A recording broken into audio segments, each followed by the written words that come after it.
You know, there are days in your life that redefine what you think is real.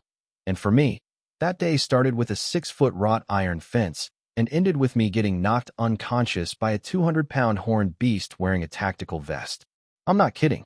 This isn't a metaphor for my dating life. This is literally what happened when Agent Malcolm Rhodes, Senior Enforcement Specialist Malcolm Rhodes of the Maplewood Homeowners Association, decided to serve a final notice on the most non-compliant, secretive property in the whole subdivision.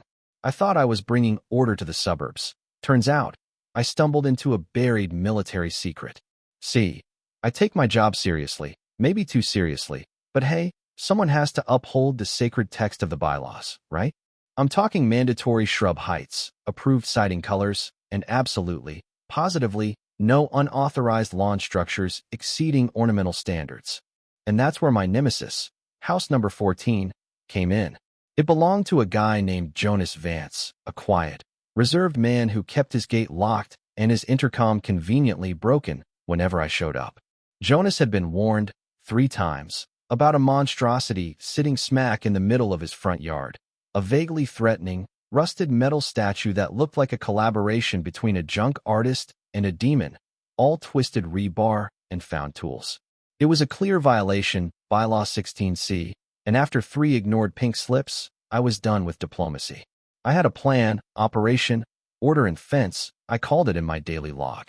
I had the final citation ready, the moral high ground, and a brand new GoPro clipped to my utility vest to document what I anticipated would be an award-winning takedown. But the wrought iron gate, 6 feet of stubborn compliance, remained locked. That's when I made the executive decision, the one that still makes my palms sweat.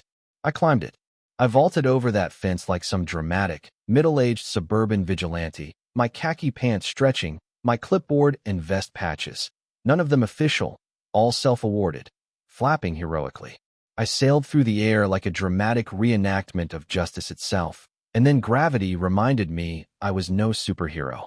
I crashed down on the other side with a grunt and a crunch. Could have been my dignity, could have been my knee. Honestly, they felt about the same, and Operation Order and Fence had officially begun. What I hadn't anticipated was the animal. First came the scent, a mix of hay, musk, and something oddly metallic, like old machinery. Then the slow, deliberate clack-clack-clack of hooves against the concrete path. I turned toward the sound, and a shadow moved across the lawn. Standing broad and statuesque in the sunlight was a ram, a huge, thick-horned beast unlike anything I had ever seen outside a nature documentary. And was that a customized utility vest it was wearing? The ram, whose name I would tragically learn was Rhino, stared with unblinking, chillingly intelligent eyes. I stared back, clipboard slipping from my hand, unsure whether I should hold out my badge or maybe just an official HOA rules pamphlet. Then Rhino charged. It wasn't just speed, it was calculated aggression, a force of nature meeting an immovable object, which, in this case, was my imminent collision with a kiddie pool. I let out a sound no grown man in khakis should ever make, juked left, tripped on a garden hose, and crashed face first into a plastic swimming pool. Water sloshed everywhere. Rhino stopped short, cocked his massive head as if considering the tactical situation, and then slammed into the pool like it had personally insulted his lineage. I scrambled to my feet, soaking wet, clutching my ruined citation pad. Animal control. I gasped into my walkie-talkie, which, naturally, was dead. Send backup. Level 4 ungulate hostility. Repeat, the goat is sentient. And let me tell you, Rhino did not appreciate being called a goat. Another charge. I dove behind a wheelbarrow, and the ram head-butted it, sending the whole thing flying into a tool shed with a satisfying metallic crash. I screamed. And then, the house itself joined the attack. A soft, automated voice whispered, "Intrusion detected. Initiating countermeasures." Counter what? Sprinklers popped up all over the lawn, spinning wildly, pelting me with icy water and clouds of dirt. One sprinkler head, I swear, tracked me, following me across the lawn like some kind of water-based turret. I ducked behind a patio grill, only for the propane tank to hiss at me ominously. This wasn't a security system. This was a boss level. I tried diplomacy. Nice ram, strong, majestic, possibly overqualified for a backyard. Rhino just snorted. In a blind, wet panic, I bolted toward the house itself, leaping over a lawn gnome and crashing hard into the back patio furniture. This was not in the training videos, mostly because there were no training videos for tactical wildlife warfare. Meanwhile, the neighbors were gathering, drawn by the crashing and the sight of my clipboard soaring over the fence. One started filming. Another muttered, "I told y'all that man Jonas was hiding something." I spotted a tiny children's doghouse and dove inside, knees jammed against the plywood, breathing like a fugitive. Rhino found me quickly, sniffed around the entrance, and then did the most chilling thing possible. He sat down just outside, waiting, watching. I was a prisoner of war, cramped into a doghouse that smelled faintly of despair and cheap dog biscuits. My phone was mud-soaked and dead, but my GoPro light blinked. The feed was still live. Someone, somewhere, was watching this humiliation unfold. I briefly considered winning an Emmy for outstanding performance in suburban survival, but the overwhelming realization was this: I was losing, badly, to a sheep. I tried the dog whistle I'd confiscated from a mischievous kid last summer. Tweak. The effect was immediate and terrifying. Instead of running away, Rhino rose slowly, walked up to the doghouse, and slammed his head into the side hard enough to crack the walls. I screamed, dropped the whistle, and dropped any pretense of authority. Then, like some ancient god of suburban vengeance, Rhino let out a bellow that echoed through the backyard, probably violating several property lines with its sheer volume. Back on the street, the crowd was cheering. A teenager was live streaming. "You guys, some dude in a vest just got smoked by a giant goat. I think he might be dying. Hashtag justice for him." I couldn't stay in the doghouse. Not just because my legs were cramping, but because my ego was staging a quiet coup. I poked my head out, moving in slow, exaggerated steps, and began inching toward the gate. Almost there. Almost free. Then a sprinkler near the gate rotated and locked onto me. Click. Hiss. Rhino emerged from the bushes and launched into a full sprint. I slipped on the wet grass and belly flopped into a patch of mulch. Rhino trotted past, made a sharp tactical turn, and cut off my path to the gate. I lay there, defeated. This was how the great career ended. Not with a promotion, but in mulch and horns. In a last, desperate flash, I sprinted toward the tool shed, slammed the door, and twisted the lock. Darkness, dust, and a brief, glorious feeling of safety. Then, a small red light blinked above me. A camera. A pre-recorded voice played. "You are currently inside a restricted area. This shed is under surveillance. Please vacate immediately." "No," I muttered. "This is my sanctuary now." Outside, the shed keypad beeped. What? The lock clicked. The door creaked open. Rhino stood there, silhouetted by the sunlight, calm, silent, and entirely in control. I screamed, leaping over the workbench, throwing tools, knocking over paint cans. Pure, mulch-covered slapstick chaos. I finally bolted from the shed, pants torn, shirt untucked, and dove headfirst through the bushes, somehow, by some divine suburban miracle, rolling back under the gate I had so proudly vaulted earlier. I lay on the sidewalk, chest heaving, mud-streaked, and shaking. The neighbors stared. One bystander leaned in and whispered, "Man, that goat is intense." I corrected him, voice hoarse, "It's not a goat. It's a damn machine." And then, I passed out cold. I woke up in a recliner that smelled faintly of cigars and the deep, unsettling comfort of being in your enemy's lair. My head pounded. I was wrapped in a crocheted blanket that felt suspiciously like it had seen combat. "You're lucky he was in a good mood," a voice said. I turned and found myself face to face with Jonas Vance, who was calmly slicing an apple with unnerving precision. He wasn't mocking me. That was the worst part. I instinctively reached for my vest, gone. "Where am I?" I asked. "My living room," Jonas said, handing me a glass of water. "You crawled back through my bushes, collapsed on my sidewalk, and passed out in front of 3 dozen people. One of them tried to give you CPR, but you screamed and rolled away. I tried to salvage some form of authority. You've got a weaponized ram in your yard. That's a public safety issue. You could be sued." Jonas sat across from me, raising an eyebrow. "Only if anyone files a complaint." So far, all I've heard is cheering and one elderly woman asking if she can hire Rhino as her personal bodyguard. Then, curiosity, that old serpent, took over my fear. "So what is he?" He's not normal. You trained that thing. Jonas sighed, walking to a cabinet and pulling out a dusty binder with a government insignia half blacked out. He dropped it onto the coffee table. Classified project, 19 years ago. Code name, Operation Echo Horn. Funded by a military contractor who wanted to use animals for reconnaissance and non-lethal defense. I blinked. You're telling me the government built an elite team of combat farm animals? Jonas shrugged. You're the one who got knocked out by one. He flipped open the binder, showing me grainy photos of a younger rhino wearing sensors, cameras, and what looked like shock-absorbing armor. He's not just strong, Malcolm. He's smart. Smarter than anyone realized. They used him for infiltration training. So why isn't he in some lab somewhere? Jonas's face hardened. The project got scrapped. Too many ethical concerns. When one of the pigs ended up inside a senator's golf cart mid-fundraiser, they shut it down. Ordered the animals destroyed. I was the handler. I couldn't let that happen to Rhino. I liberated him. I skimmed the pages, horrified and utterly fascinated. None of this fit into the clean, orderly rulebook I'd clung to for years. The system I believed in was just a surface. Beneath it was something much murkier, messier, and far more dangerous. So what happens now? I asked. That depends on you, Jonas said.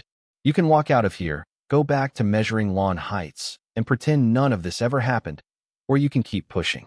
But I guarantee you, the moment you go public, you'll have more attention than you can handle. Not just from your HOA, but from the people who buried this program in the first place. He wasn't threatening me. He was telling me the truth. My little HOA clipboard suddenly felt like a toothpick against an elephant. The viral video hit 8 million views before I finished my second turkey sandwich. Rhino's face, animated with laser eyes, was trending higher than cryptids and former child stars. And yet, the thing that disturbed me most was the silence from the HOA. No one called. Not the president, not the board. They had thrown me under the bus and were letting the internet call me a rogue zealot who had acted without authorization. But I knew the truth. And the circus outside Jonas's house, the protesters, the teenagers with free rhino signs, the woman in a goat costume, was about to attract the wrong kind of attention. I went back to Jonas's house that night. He was waiting. I got buried, I told him. I saw, he replied. They called me a liability. But you? You're holding a match over a pile of government secrets. Someone's going to notice. Jonas agreed. He walked to a metal cabinet and pulled out a file. Inside were photos, classified reports, and one picture of a sleek, white, heavily guarded yacht. The real reason they shut us down, he said. Not ethics. We got too close to something they didn't want exposed. That yacht? Rhino got loose during an op and picked up audio of the wrong people saying the wrong things. Blackmail insurance, I muttered. Then, we both froze. A loud clang echoed from the backyard. Not the fence, not the crowd. Something inside. We ran back. The tool shed door was open. Rhino was gone. Jonas immediately went into action, powering on a hidden tablet. A map of the neighborhood appeared, overlaid with heat signatures. He's not panicked, Jonas said, his voice tense. He's operating. He's tracking something. Tracking what? Jonas hesitated. The HOA gala is tomorrow night. On that yacht I showed you. Same one from the operation all those years ago. You think Rhino is going to crash a party? I asked, incredulous. I think he's going to finish something that got interrupted a long time ago, Jonas replied. And if he does it his way, people are going to get hurt. Within the hour, we were in Jonas's rusted-out truck, cruising the back roads, me holding a tranquilizer rifle like it was a rattlesnake. We had no choice but to let a strangely resourceful YouTuber named Lacey, who ran the Mystery of the Month channel, follow us. She had a drone, a live stream, and an unnerving amount of excitement. Jonas, why would he leave? I asked. He remembers, Malcolm. The yacht, the smells, the voices. When the crowd showed up, it triggered something. He's not reacting. He's on a mission. We traced him to the edge of the marina. The yacht, massive, white, and covered in string lights, bobbed gently. The gala was the next night. He'll come here, Jonas said. This is where they silence the data. Tank won't forget. Lacey, our little journalist, chimed in. What if you don't have to stop him at all? What if we let him expose the truth? He's got a vest. And that vest has a camera. If he can get close to the same yacht, maybe it triggers an auto record, a memory sequence. Maybe that's all he wants. Jonas didn't dismiss the idea. The mission had changed again. We weren't just saving people. We were about to let a war ram become a whistleblower. As the night wind shifted, we heard it, a faint echo of hooves on dockwood. We turned, and there he was, standing perfectly still at the far end of the dock, facing the yacht, not charging, not panicking, waiting. The war ram had found his battlefield. The gala shimmered like a floating dream the next night. I was there, uninvited, in a borrowed blazer, trying to look like I belonged. Jonas was beside me, a natural infiltrator. Lacey was disguised as a catering assistant, filming canapes and carrying a camera hidden in a floral hair clip. The plan: Rhino would appear during HOA President Gerald Wickham's honorary speech, and the proximity to the yacht would trigger the hidden data on his vest. Wickham, the very man Jonas claimed was central to the buried project, took the mic. He began with predictable bragging, but then pivoted to the recent controversy. We've seen a surge of misinformation and misplaced enthusiasm surrounding a certain animal, Gerald said, his voice dripping insincerity. Let me assure you all, there is no conspiracy, no military project, and certainly no rogue ram wandering the streets of Maplewood. As if summoned by pure arrogance, Rhino appeared at the edge of the deck. Silent, composed, framed in the yacht's spotlight like a legend. The crowd froze. Gerald's face drained of color. Rhino marched forward, a deliberate, disciplined walk.